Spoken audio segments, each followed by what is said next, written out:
Bu, cakep gambarnya. Gambarnya cakep. Pengen ganti nggak? Pengen ganti yang baru nggak?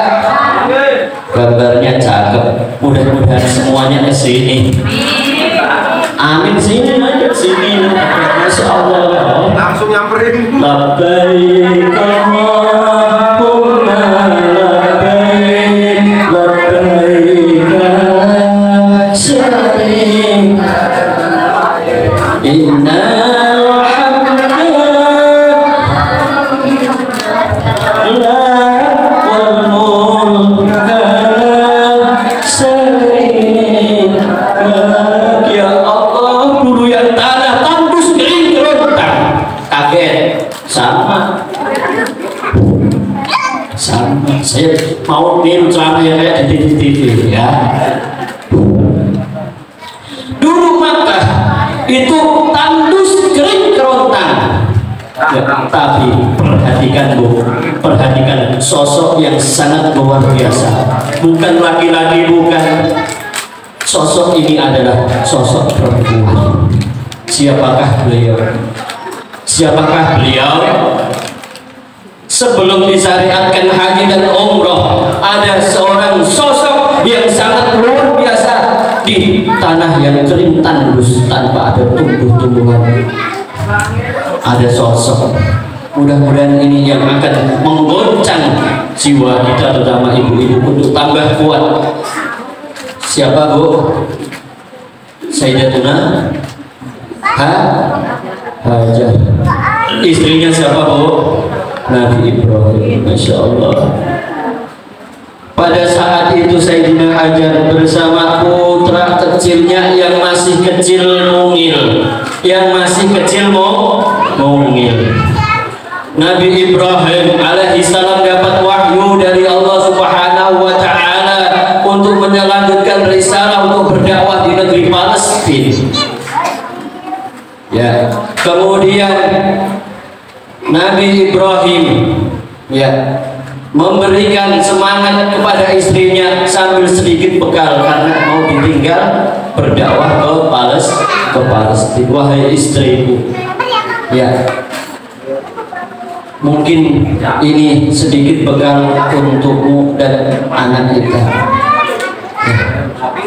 Saat itu sedih Sayyidatuna Hajar sedih, Ibu Hajar sedih. Udah gampangnya kita Ibu Hajar, Sayyidatina bingung ya. Ibu Hajar bersedih ya, akhirnya dideketin, dipeluk, dielus. Wahai istriku, yakinlah, bagaimana nanti ini tanah yang kering kerontang tandus, sedangkan mungkin aku kuat tapi anak kita ini nanti gimana? Wahai sang Nabi, akhirnya semua akan dijamin oleh Allah ya, semuanya akan dijamin oleh Allah, akan dicukupi oleh Allah. Karena apa? Karena saya pergi ini adalah wahyu dari Allah. Setelah mendengar cerita dari sang suami, Ibunda Hajar ya, laksanakan wahai suamiku, itu perintahnya Allah, dan aku serta anak kita yang cukupi pasti Allah Subhanahu wa Ta'ala. Akhirnya pergi dengan tenang. Asalnya masih ditarik-tarik jubahnya, masih khawatir. Akhirnya dibilang ini wahyu Allah. Kalau memang wahyu Allah, pergi ya, berangkatlah, tunaikan wahyunya Allah. Aku dan anak kita yang cukupi pasti Allah. Akhirnya tentu sehari dua hari bekalnya habis Bu, bekalnya habis. Sedangkan si kecil mungil ya, Nabi Ismail masih kecil mungil, nangis ngayang. Bapak-bapak ada yang nangis minta nambah. Nangis, kemudian ibundanya bingung. Aduh rewel gimana nih? Cup nak. Udah ditimang, diam. Karena lapar.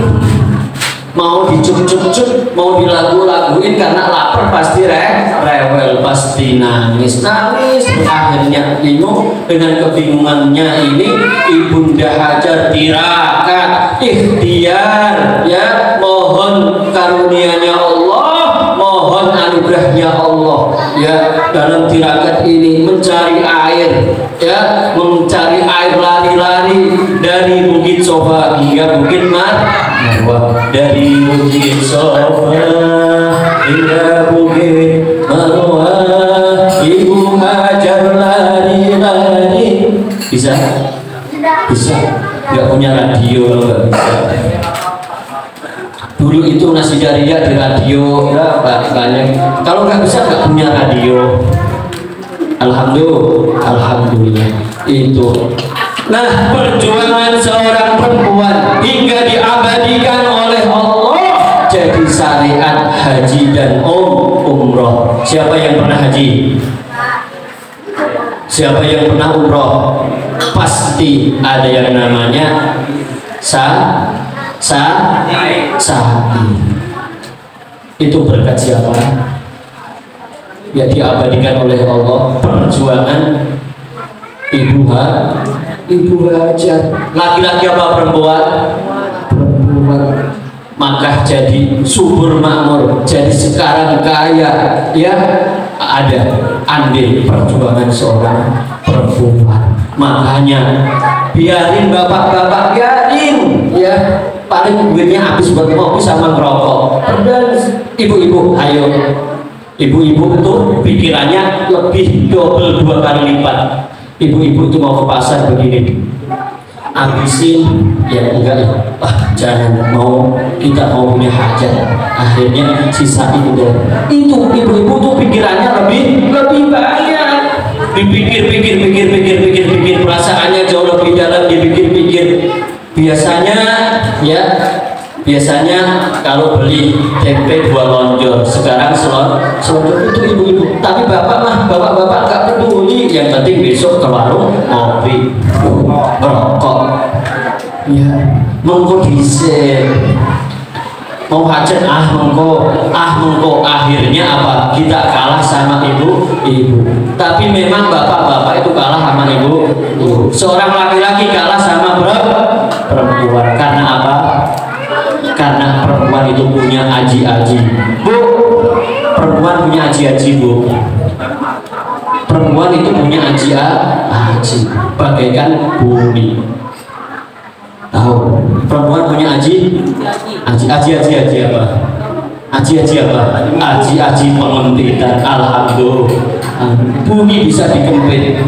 Ya, bumi bisa dilipat. Ya. Paham? Sudah dianggap paham, ya, dianggap paham. Luar biasa. Itu perjuangan. Sehingga sekarang banyak yang berkunjung ke sana sampai nangis, ya Allah, sampaikanlah aku, keluargaku, ya, hingga Makkah, Madinah, sampaikanlah ke tanah sucimu. Ternyata itu yang menjadi tujuan, menjadi doa, menjadi angan-angan kita semua. Di situ ada perjuangan seorang perempuan. Coba kalau pas cerita begini, pikiran kita harus melayang kemana? Seakan-akan kita ada di posisi itu, ya. Belum ada tetangganya, belum ada kebunnya, belum ada airnya, belum ada gandumnya, hanya tanah kering kerontang bebatuan yang panas dengan teriknya, namun mampu bersama putra kecilnya. Karena apa? Karena sandarannya Allah Subhanahu wa ta'ala. Allahumma sholli ala Muhammad. Tapi rampung dah ke jam 10. Alhamdulillah. Kayak TV ya, Bu. Ntar jadi tukang ceramah, ya. Tukang burda, tukang ceramah. Banyak dosanya kalau tukang ceramah, ya. Kalau gitu kadang kita nggak bisa bertanggung jawab, nggak bisa mengucapkan yang kita sholawatan burdahan. Ceramah mah gampang, kecil. Ceramah mah kecil, istiqomah sholawatan burdahan luar biasa. Kenapa Pak Ustadz jarang ceramah? Karena silahkan di TV TV ada, di YouTube ada, tapi kebersamaan dalam gemuruh bersolawat pada Nabi nggak ada. Paling bikin ceramah hebat. Kita istiqomah bersolawat udah terpancar mulai ya, nur solawat, wajahnya cerah-cerah meskipun yang hitam juga cerah ya. Duh, itu hitam ini seragam, belum punya seragam, berdoa mudah-mudahan kuat beli seragam, mudah-mudahan dia beliin katanya, mudah-mudahan kuat beli seragam, jangan mudah-mudahan dia beliin, itu mah ngarep namanya.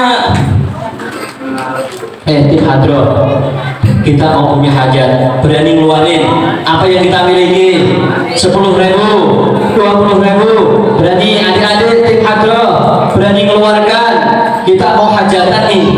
Artinya kalian juga tuan rumah, yang kecil-kecil ini tuan rumah, nanti akan kedatangan tamu, bukan sembarang tamu, tapi tamunya Rasul Shallallahu Alaihi Wasallam. Kita yang menjamu pasti dimuliakan oleh Allah.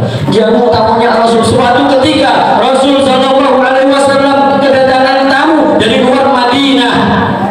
Di situ lagi bersama para sahabat. Saat itu Nabi tidak punya suguhan apa-apa. Apakah Nabi miskin? Kagak. Itulah pelajaran buat kita. Akhirnya Nabi menawarkan, wahai kaum Ansor, ya, siapakah yang siap menjamu tamuku? Siapa yang siap menjamu tamuku? Akhirnya ada yang interupsi, saya ya Rasulullah. Akhirnya silahkan nanti pulangnya ke bapak tersebut, karena siap jamu tamunya Rasulullah. Bener tuh, sore menjelang maghrib sudah diajak ke rumahnya, sampai maghrib, sampai ba'da maghrib sudah waktunya makan udah waktunya deh malam-malam, ini waktunya makan malam. Saya sudah janji jamu tamunya Rasulullah, tapi ke dalam, mama, ada tamu, bukan sembarang tamu loh. Terus maksudnya siapa? Emang artis tamunya? Bukan artis. Terus siapa tamunya? Ya, tamunya adalah tamunya Rasulullah. Saya tadi sudah bilang saya siap menjamu tamunya Rasulullah, sehingga beliaunya di sini. Ya begitu. Akhirnya apa? Bang, malah Pak, kamu tahu sendiri keadaan kita seperti ini, pakai menjamu tamunya Nabi. Nah begitu kan. Kita juga apa yang kita punya, seadanya kita keluarkan Pak. Keluarkan seadanya keluarkan. Akhirnya dikeluarkan tuh Pak, dikeluarkan yang memang makanan tinggal satu porsi, dan itu untuk anaknya. Wahai hadirin, porsi itu untuk anaknya makan ya, tapi ada tamunya Rasul. Akhirnya udah gini mah caranya, anaknya ditimang-timang, bubuk Nina, bubuk atau apa, masa tidurin anak Nina bu, nanti diganti ya Rabbil Mustafa balik maqasidana waghfir lana maqam ya wasi'al karami. Begitu digendong begitu. Kemudian anaknya tertidur, namun bingung lagi karena hanya satu, tak mungkin disuguhin tamunya kita nggak makan. Akhirnya tuh pura-pura lampunya rusak, lampunya apa? Akhirnya pas saat makan itu lampunya, nanti kamu pura-pura berdiri lampu ya, nanti yang di hadapanku itu hanya piring kosong, yang di hadapan tamunya itu yang memang beneran makan berpiring kosong. Ternyata kok kosong, hanya karena memuliakan tamunya Allah.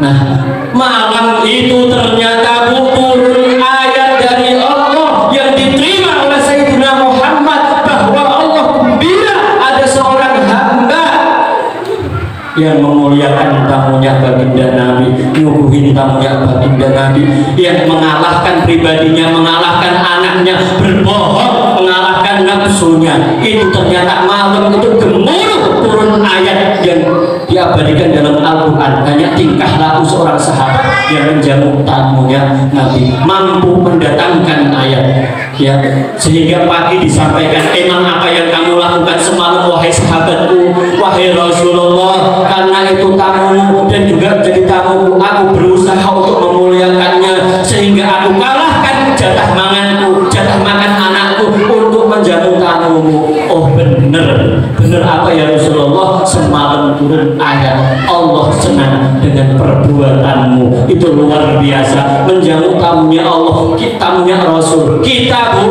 aku dan kalian bapak-bapak, kita pak mau jamu tamunya Rasul. Enggak cuma satu, pasti gemuruh di angkasa, gemuruh di sana itu, ya, tentang gembiranya Allah kita menjamu tamunya Rasulullah. Marhaban, masya Allah, mantep deh. Kalau kita udah berani berjuang sampai kita kerahkan usaha kita, kerahkan milik kita, nanti berbondong-bondong tamunya Nabi, kita ikut menjamu kita, masya Allah. Itulah nikmatnya dalam perjuangan.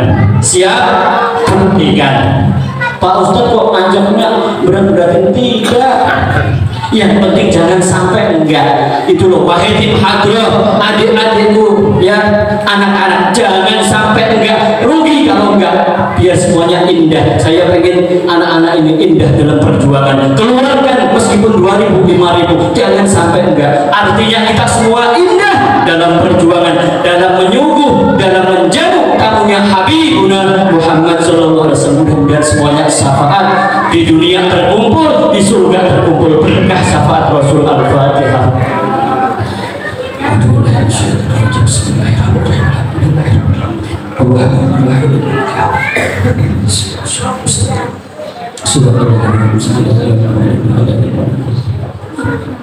Kurang lebihnya mohon maaf ya.